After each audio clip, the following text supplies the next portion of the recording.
Juste dire, juste le dire, le penser et l'écrire.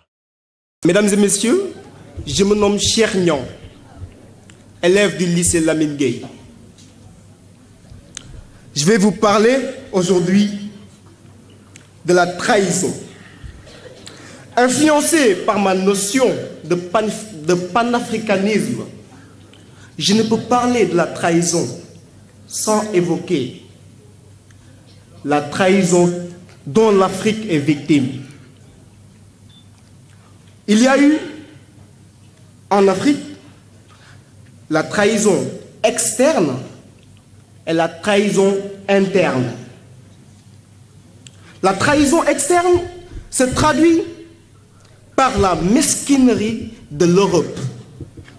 Oui, car il faut dire les choses telles qu'elles sont. Car ça, c'est la vérité.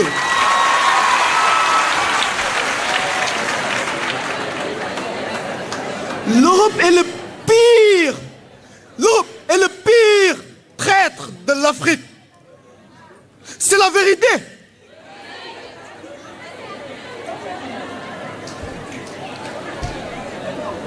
Par ces pillages intensifs de nos ressources, les Européens traitent les enfants des tirailleurs sénégalais aujourd'hui de sales immigrés. Ça, c'est la trahison. Un traître, c'est celui qui n'hésite pas, après t'avoir pillé, non, il nous pille, après il nous demande de rembourser la dette. On ne rembourse rien, car on n'est pas responsable de la dette. Ça, c'est la vérité.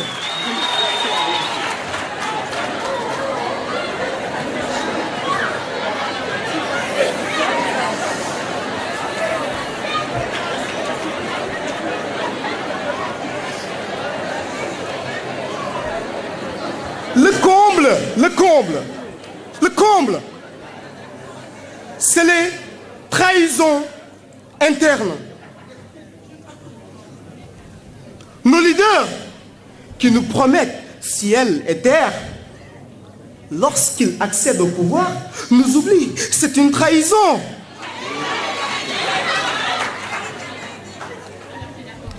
Il y a aussi cette trahison qui me fait très mal. Très mal.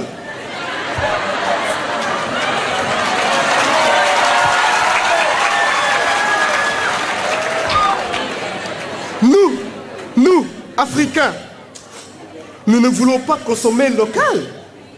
C'est une trahison. De quoi va vivre l'agriculteur, le Tchewalo?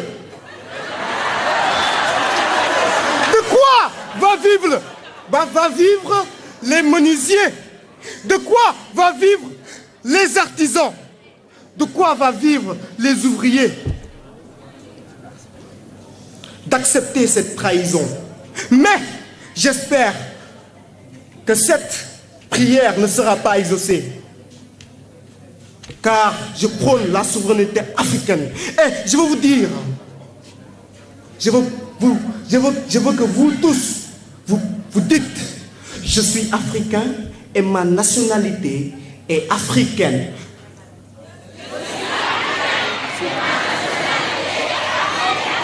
Je suis africain et ma nationalité, elle est africaine. Merci. Ça, c'est la vérité. Dans une sphère qui l'oblige à être animé d'un désir de tendre vers une perfection. Toute péripétie à même de le faire vivre une situation non voulue, contraignante et fatale est un malheur. Le malheur, je me charge de vous en parler ce soir. La demoiselle qui est devant vous s'appelle Zainabou Thiam, élève en classe de terminale L du lycée Lamine Gueye.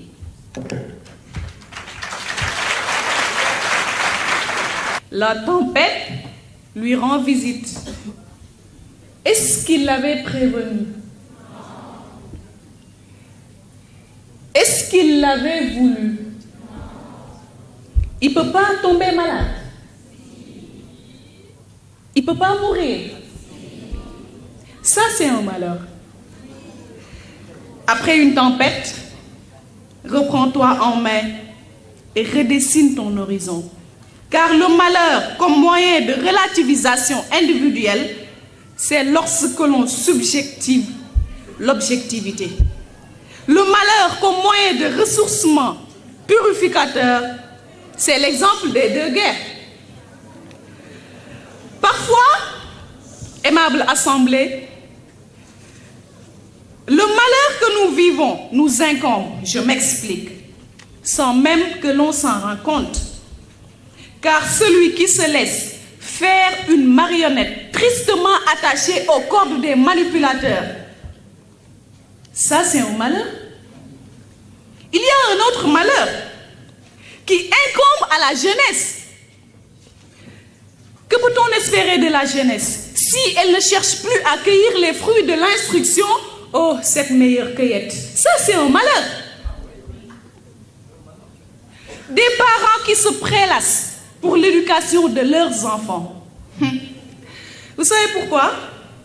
Parce qu'ils sont à la recherche du dépense quotidien. Ça, c'est un malheur. C'est pas un malheur. Vous savez pourquoi c'est un malheur? Parce qu'ils vont sacrifier toute une génération. Ndax dépense jar na ko? Aimable assemblée, mieux vaut être seul que mal accompagné. Car quand on est mal accompagné, on peut avoir des influences négatives. Et ça, c'est un malheur. Je préfère ne pas être informé que mal informé.